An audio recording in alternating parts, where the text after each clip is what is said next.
Support for Steppin Out comes in part from the Kristovich family in honor of Mary Lou and Bill Kristovich. And by New Orleans Tourism Marketing Corporation, New Orleans, where stories are created.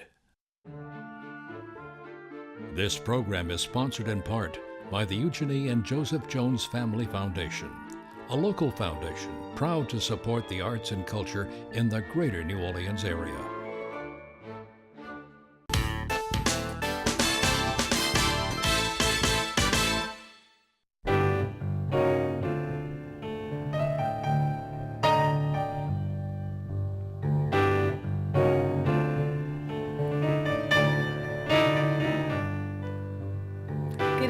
I'm Peggy Scott Laborde, and welcome to Steppin Out, spotlighting the New Orleans area's arts and entertainment scene. Seated at our table tonight, Poppy Tooker, host of the radio program Louisiana Eats, also airing weekly on WWNO, of course. Right? Hello, Peg. Good to see you. She's back, Priscilla Lawrence, executive director of the Historic New Orleans Collection, with a sneak preview of a brand new facility, many years in the making. Many years in the making. Welcome, Priscilla. And Alan Smason of theatercriticism.com. Later on, we'll have a performance by singer Anais St, as well as a scene from a Confederacy of Dunces, all part of the Tennessee Williams Festival this weekend. But first up, Poppy. Well, we're going to start off uptown at the Trolley Stop Cafe. Now, I really want to talk about the Trolley Stop because my friend Ragnar Carlson, who is just the nicest young fella in his early 30s, took over that business from his grandfather, Hans. He'd opened it up in 1995, and he took the business over, and you know, he was the unfortunate focus of Gordon Ramsay to hell and back in 24 hours. And often Gordon Ramsay ends up closing the business when he comes to visit, but Ragnar's going to make it. You know, the Trolley Stop Cafe, you can get breakfast, lunch, and dinner all the time. It's a mix of diner food with New Orleans classics like liver and onions. Poor boys. Yes, they do have real poor boys. They're different from the social media foolishness. They've got gumbo. There's a full bar with drink specials. And, you know, when his grandfather had the business, it was 24 hours and it had 100 menu items. And so now they have a reasonable menu. It's good, affordable food. Their hours are slightly changed, Sunday through Wednesday, 6 a.m. to 2 p.m., Thursdays, 6 a.m. until 10 p.m., and then Fridays and Saturdays, 6 a.m. until the cows come home, just about dawn. And so go to I had the loveliest breakfast there last week, and it is a lovely restaurant. Go. Pay no attention to that foolishness on TV. Last week I did an expose of reality TV on Louisiana Eats, and the name of the show was Change the Channel, Please. So you can get that full scoop on the podcast. So Mr. Gregory's. Now, I know a lot of people at WWL-TV didn't know about Mr. Gregory's, and they're his neighbor right there at 806 North Rampart Street, right across from Armstrong Park. Mr. Gregory runs a full-time bakery and coffee shop downstairs, open 9 a.m. till 11 a.m., but it's upstairs where the magic happens. He hosts these full shrimp boil experiences, Thursday through Sunday, 2 seatings, 5 p.m. and 7 p.m. Now, reservations are required because he only accommodates about 30 people at a time. So this is a great idea for private parties. I mean, what a fabulous thing to do after Jazz Fest. And so you get to see Mr. Gregory boil the shrimp and then enjoy them with entertainment. He has burlesque dancers, he has drag queens who are all talented musicians and perform when the shrimp boil is over. And a reminder, next week, the New Orleans Food and Wine Festival happening. It's their new dates. The grand tasting is at a new venue that's at the Sugar Mill. They have new events like the Tournament of Rosés. I just love that one. Rise and Shine with Tabasco. And there's a new opening party that takes place before the Royal Street Stroll next Thursday from 4 until 6 p.m. It's a cochon de lait, the full thing at Central City Barbecue with barbecue historian Howard Conyers and boucherie chef Nathaniel Zimmett is going to be breaking down the hog. There'll be music by the Bayou Ramblers, and it's going to be great fun. So for tickets and more information, you can just go to nowfie.com, and I'll see y'all at Nowfie next week. Thank you. Well, Priscilla, once again, congratulations on a brand new facility. And some folks may remember 520 Royal is WDSU, but now truly a museum for the city and for the quarter. That's correct. It's an exhibition center for the historic New Orleans collection, space that we've longed for and have grown into.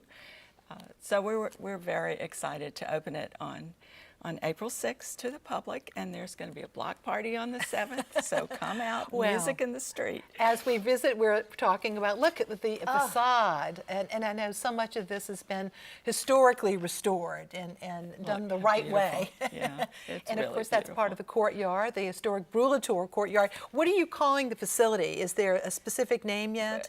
Well, we hope that someone will step up and put their name okay, on well, that's true. And actually, we've had a wonderful response for our capital campaign from the community. So foundations and private individuals, we're just so thrilled with that. But it is an exhibition center, and for now we're calling it the Senior A. Brulatour Building. Of course, names of folks who have lived there and correct. Prospered there. Yes. Senior A built the structure that's on the old part of the structure in 1816. So we've married that with all new construction, state-of-the-art exhibition galleries at the back of the courtyard. It goes and through it's just beautiful. Through the block, doesn't it? No, not all the way through the block. Okay, it goes almost to the very center of the block. And my favorite thing is the courtyard, where the new building, which is rather modern looking, reflects the old building in its windows, and it's just gorgeous, and it's been a long time coming. You see all this gray hair. Now there's going to be a gift shop and a restaurant. A cafe. Give me a scoop on the cafe. The scoop on the cafe is that the folks that have Carmo have stepped up, come in. They're doing the small cafe for us, which is just perfect, and the way they operate is just perfect for a museum. So we're thrilled with that. Can't wait to taste. And we're going to open with we have permanent exhibitions, or we should say continuing exhibitions, in the old building about the history of the French Quarter, and that features our collections. And then in the new building, our opening exhibition is Art of the City, Postmodern to Post-Katrina, presented by the Hellis Foundation. Thank you, Hellis Foundation.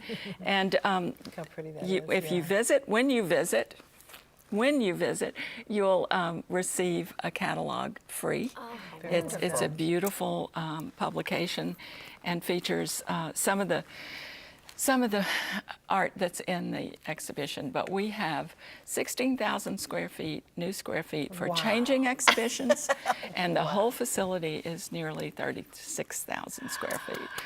So it's really wonderful. And isn't it free? It is free. Something else. It's free. It is free. So when you think you need to complain about parking in the French Quarter, remember, you do not have to pay to come and see the historic New Orleans collection. And the whole point of all of this is to educate our own selves and visitors that the French Quarter is more than, as my colleague Daniel Handler says, Jell-O shots. It's about our history and culture, and it is the heart of our city. Absolutely, and I did see in the video, of course, Ernie Cato, the mannequin. Yes. That is one of his outfits, isn't it? Ernie's family. So I love the eclectic nature. Ernie's family gave us, and it's now part of our collections, the effigy or mannequin of Ernie. So he's featured in the exhibition, along with a fantastic painting by Max Bernardi, which it makes it it's pretty neat. Well, congratulations. And as I spoke with you earlier, this is part one of your appearance. Oh, because thank we you. want you to Thank come you. back as things get more settled That would be and we'll great. share some more information. That would be Thank you, great. Priscilla. Thank you. And New Orleans Magazine's quiz queen, Julia Street, has a question for us. Last time, Max Seward told us where the 2012 men's college basketball game in New Orleans was played. And what was the Kentucky team's most valuable player? Who was that? Well, we're talking about, of course, the Superdome and Anthony Davis. Now, tonight's question. Tennessee, this is very Tennessee Williams tonight. Tennessee Williams repeatedly said that there were only 3 great cities in the United States. All the rest were Cleveland. What were those 3 cities? Email your answers to steppinout@wyes.org. Our prizes: a dish towel with the message "Love is Chicken and Andouille Gumbo" from our friends at wearablevegetable.com, a pair of free admission passes to either the Audubon Zoo, Aquarium of the America, or the Butterfly Garden and Insectarium, plus a $25 gift certificate from our friends at Kitchen Witch Cookbooks on Bayou Road. By the way, all through Lent, Kitchen Witch will be hosting Vegan Tortilla Tuesdays from 5 to 7. And you can go to WYES for our online calendar to see our lineup of events, including the Martin Lawrence Gallery Spring Fine Art function. It's their auction this Sunday at the Weston Canal Place. Also, please check out Travis Michael Holder's French Quarter and Tennessee Williams paintings at Off the Beaten Way Gallery, and that is at 1029 Royal. You can link to our WYES YouTube channel to see our program. Even though the staged reading of A Confederacy of Dunces at this weekend's Tennessee Williams Festival is sold out, we still wanted to share a taste of it with plans to remount the production in the near future. Earlier today, we visited with Charlie Talbot, the irascible Ignatius Riley, and Tracy Collins playing his mother. Charlie, what is it like to play Ignatius? What kind of homework do you have to do? Well, first I watched every episode of Frasier. Really? Yes, I found him to be a bit of Ignatius, stuck in a place he didn't feel he deserved to be. And then I just took a lot from my own life. I'm a transplant here to New Orleans for the last 4 years, and I felt rather out of place for quite some time. And it was nice to kind of recently fit in. So this is Well, NCIS New Orleans, The Big Short. You're an actor, and you're keeping pretty busy, huh? It's true. I'm very excited. I'm about to head up to Atlanta to work on a show as well, a big network. Congratulations, great. And Tracy, my goodness, we saw you last year around this time in Vieux Carré. Yep. But so many musicals, 35 years plus, because we've both been around for a while. But well, what kind of research? You're playing, of course, Ignatius's mom. Or how do you study for a character like that? Well, I went back and reread the book, first of all, to get a feel for her, and then I make notes on index cards, and I try out different readings. Charlie came over to my house one evening, and we entertained the neighbors, running some stuff and kicking ideas off of each other on readings and whatnot. Well, let's set up the scene. What are we about to see? You're about to see a scene that takes place after my mother runs our Plymouth into a building in the French Quarter and decides I need to help her get out of this fine mess. And now a scene from A Confederacy of Dunces. Ignatius, why don't you clean up your room like I asked you? Why you keep it all closed up?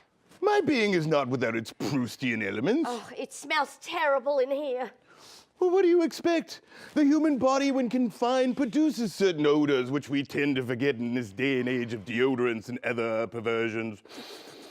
Actually, I rather enjoy the atmosphere of my room. You may recall that Mark Twain used to lie supinely in his bed, composing those rather dated and boring efforts which contemporary scholars try to prove meaningful. Veneration of Mark Twain is one of the roots of our current intellectual stalemate. I made up my mind. You are going out and getting you a job. Mother, what put that notion into your head? Oh, I can feel my caloric valve closing at the very thought of taking employment. Don't you dare mention that valve. Nobody else got him a valve but you. I ain't got no valve. Everyone has a valve. Mine is simply more developed. Ignatius, we gotta pay that man for damage in his building with the Plymouth. Mother, may I remind you that it was you that were driving after drinking in that den of iniquity in the French Quarter? By the way, I found several empty wine bottles lying about. Ignatius. I made the mistake the other day of preheating the oven without inspecting it, and when I opened it, I was almost blinded by a bottle of broiled wine. I think you should divert some of the monies you are pouring into the liquor industry. Oh, for shame, Ignatius. A few bottles of Gallo Muscatel, and you with all them trinkets. Please define the meaning of trinkets. Well, all them books over there, and that gramophone, and that trumpet I bought you last week. Tomorrow, you are dressing up and getting you a job. Mother! Do I believe what I am hearing? I doubt anyone would employ me. Employers can sense in me a denial of their values. I suspect that they can see that I am forced to function in a century on which I loathe. That was even true when I worked for the New Orleans Public Library. But you only worked there for 2 weeks. All you did was paste them little slips in the books. Yes, but I had my own aesthetic about pasting in those slips. Some days I could only paste in 3 or 4 slips and feel completely satisfied with the quality of my work. The library authorities resented my integrity. Do you think you could get a job there again? I seriously doubt it. They even revoked my borrower's card. Now run along and fix me some dinner. I must be to the theater on time. For when Fortuna spins you downward, go out to a movie and get more out of life. We study the want ads tomorrow. Visit TennesseeWilliams.net for info on panels and other theater presentations. And now, Alan? Well, you know, I have a little bit of a scoop. The Tennessee Williams Theater Company, you know, has been around for a while now, many years, and they've been looking for a place to call their permanent home. They've had shows at Dillard University, the Marigny Opera House, and even some venues in Marigny.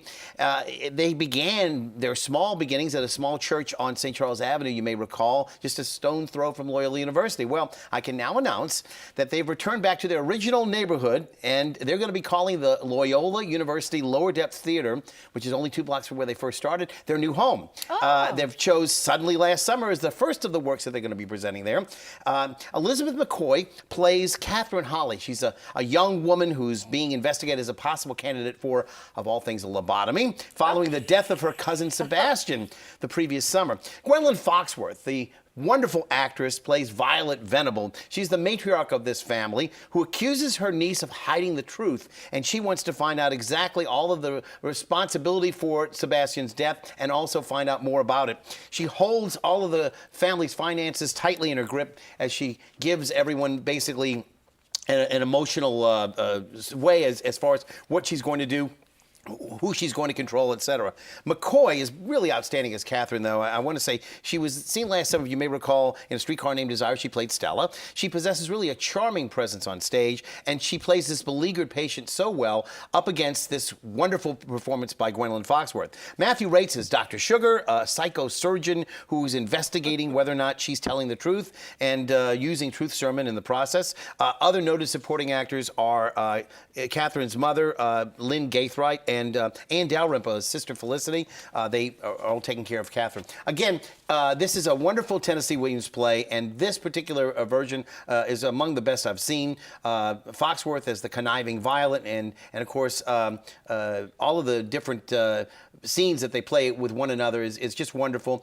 It's well directed by Augustin Carrero. This sordid tale plays out for 2 weeks more at the Lower Depths Theater, and the 2 female leads are really worth seeing. Check it out again through April the 13th. Meanwhile, Sandy Bravender and Dane Rhodes, that's Sandy Rhodes Productions, they're putting on Some Like It Hot. That's, again, yes, based on the very popular Marilyn Monroe play that was done in movies with Billy Wilder. This time out, Dane stars as Garrett, and along with Garrett Prejean in the adaptation of that movie. And of course, you may remember Ashton Ackridge. She plays the Sugar Cane role, the blonde sex symbol. It's community dinner, again, with a little emphasis on theater. Earl Ciano is playing Spats. Katz, Bob Scully, Jeffrey Monterelli, and Peter Gabb, some people we haven't seen in a while, all in supporting roles. Denise Ponce returns as Sweet Sue, the band leader, including one of the orchestra people as Big Easy nominee, Margot Fanning.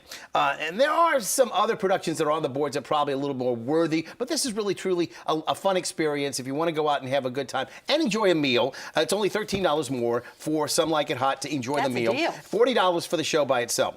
Now, 3 of the local universities also are putting on shows right now, and I wanted to mention these because we really need to support university theater. Loyola leads the pack with the opening of Janine Tesori's Violet, a show that was revived on Broadway about 3 years ago and starred Sutton Foster. Ticket prices are extremely reasonable, and this will be directed by C. Patrick Jandusa. And by the way, congratulations to Patrick. He was just named the chairman of the Theater and Dance department at Loyola. Also, playing for another 2 days, Spring Awakening. They have a 2 p.m. matinee on both Saturday and Sunday with performances in the Dixon Hall Annex. This is going to be directed by Michael McKelvey. Again, a German story based on teenage angst and sexuality coming of age. And then next week, UNO is presenting Buyer and Seller. That's a one-man show about a man who's hired to help his idol Barbara Streisand auction off all of her goods in the basement. It's called Buyer and Seller, if you get that. Again, that's going to be playing next week. Okay, thank you, Alan. And tomorrow night, also part of the Williams Festival, Anais St. John and Harry Mayronne will give a performance of the music revue Lulu White, the Queen of Storyville, written by Denise Altabello. Let's take a look.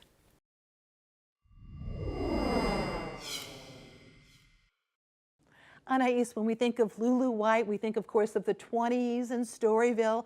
And yes, a lot of your show is about that, but not all the music's from that era. That's right. I mean, a few of the songs are already in my repertoire. Some Don't You Feel My Leg, which is, of course, Danny Barker, and My Man of War. But I wanted to make sure that I surprise people with some of the song choices. So we have Rolling Stones' Brown Sugar and Killer Queen from Queen. So if you'll definitely be, you won't be bored with the genres of musical selections. Yes. Well, you're performing, of course, tomorrow night during the Tennessee Williams Festival, but you're going to be at the Jazz Fest. That's right. For the first time ever, a cabaret show at Jazz Fest, which I'm very excited about. It'll be the first Sunday, April 28th, 11:30 a.m. at the Lanyap stage. So also how exciting. Lulu White there, Lulu too. White, Queen of Storyville. And Harry, who I've known for a long time, since we were little kids. Yes. Who's this lady? This is Lulu White, the Queen of Storyville. I was inspired by Anais's wonderful show. And you see she's wearing a Woodrow Wilson button because he got her out of prison. Now, let's just be very clear. You created this. I created this, yes. Okay, and you do, not only do you play music constantly, okay, Yes, of no, course, she's not in the everywhere. show, but... Right. but I was but you inspired, do yes. these and many other marionettes? Yes, with these- they're marionettes, string puppets. And you are represented by a gallery. We have to do the plug. Creason's Fine Art Gallery at 831 Charter Street. Well done, well done. But beautiful. So what are you all singing for us tonight? We're going to do Farewell to Storyville. All right, well, take it away. Enjoy.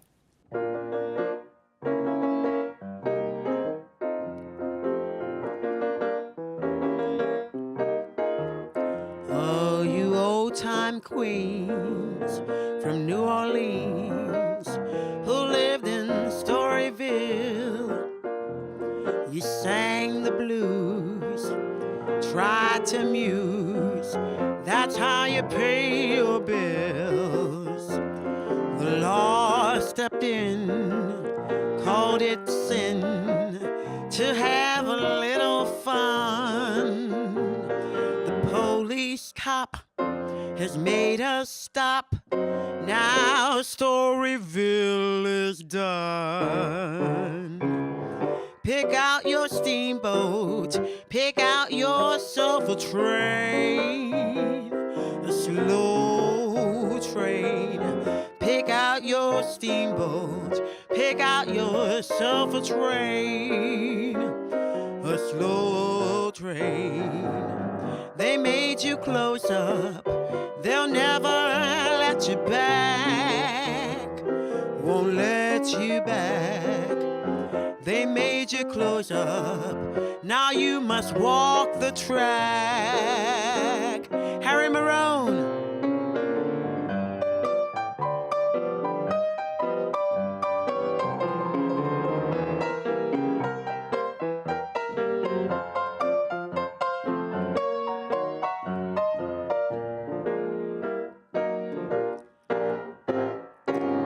No, you use complaining.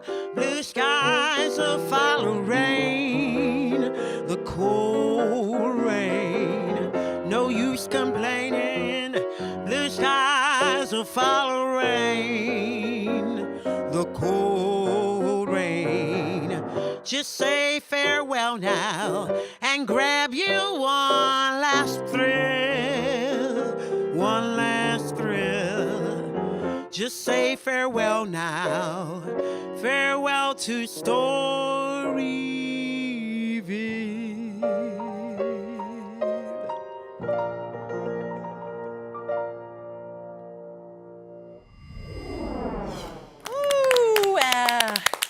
Goodness, wonderful. You can see Lulu White, the Queen of Storyville. That's tomorrow night at 9 p.m. at the George and Joyce Wein Jazz and Heritage Center, and that's on North Rampart Street near Governor Nichols. Visit TennesseeWilliams.net for tickets. But now time for our picks. Puppy. Of course, it's Hogs for the Cause weekend going on tonight and tomorrow at UNO. I heard yesterday from my good friend, Chef Carl Schubert of DTB and Baco Bar about his team, Hoggy Styles Dessert, Louisiana blueberry glaze, pork belly over peanut, pork rillette spread on bacon fat, bourbon brioche, and on and on and on. Go taste it. Woo-hoo, Priscilla. My pick would be the new shop at the Historic New Orleans Collection. Gift shop, Everybody yay! loves the smaller shop, but this one is about 3 times larger, and it's I'm going in to be trouble now. fantastic. And your website with all the information, Absolutely. hnoc.org, correct? Yes, that's correct. www. Okay. Alan. So a special shout out to the cast of Hamilton for their outreach to area students today. Some 2,600 area students attended the show today, the matinee, $10 each. It was underwritten by a number of people, including Entergy. But from all indications, this was a magnificent run before it will be consigned to history. Again, a shout out to a magnificent show. Also, the world premiere of Azul by Christina Quintana will be opening on Monday night at Southern Reps Theater on Bayou Road. And again, she had connections. Her mother was Cuban, so she has this wonderful story about her mother and her aunt, and we'll find out about that on Monday. I'll have the review next week. Okay, good. Thank you. And my picks this year's Bach Around the Clock is a 24-hour-long free concert going on right now until 7 p.m. tomorrow at Trinity Episcopal Church. Visit TrinityArtistSeries.com for more info. Kudos to Manal and Albinus Prisgintis for all of their efforts over these years. The NOLA Chamberfest, which includes a performance by the Wind-Sync Wind Quintet, is this weekend. Go to Lyrica Baroque for more info. Rob Florence's musical Holy Wars, which concerns Andre Caillou, the nation's first black Civil War hero, and New Orleans priest Father Maste, will take place in concert version at the New Orleans Jazz Museum tomorrow at 2:30 p.m. Todd D'Amore, Sunpai Barnes, Helene Gillette, to name a few of the talented artists involved. Visit TennesseeWilliams.net for tickets. And author and public relations expert Bonnie Warren, our friend, many of us at this table, she is being honored as a Dame Emeritus by the local chapter of Les Dames d'Escoffier. This Sunday at the Southern Food and Beverage Museum event includes wine and food. Tickets can be purchased at natfab.org. And Palm Court. Also on Sunday, music including the Tin Men, Fats Waller Tribute, Banu Gibson, and the New Orleans Ragtime Orchestra. TennesseeWilliams.net. Thank you all so very much, and good night.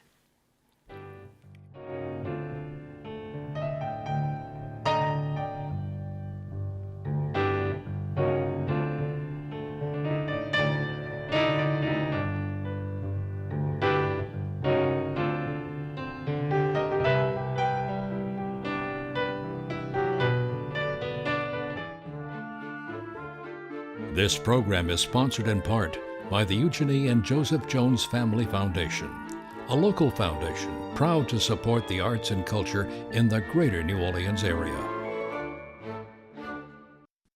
And by New Orleans Tourism Marketing Corporation, New Orleans, where stories are created. Support for Steppin Out comes in part from the Kristovich family in honor of Mary Lou and Bill Kristovich.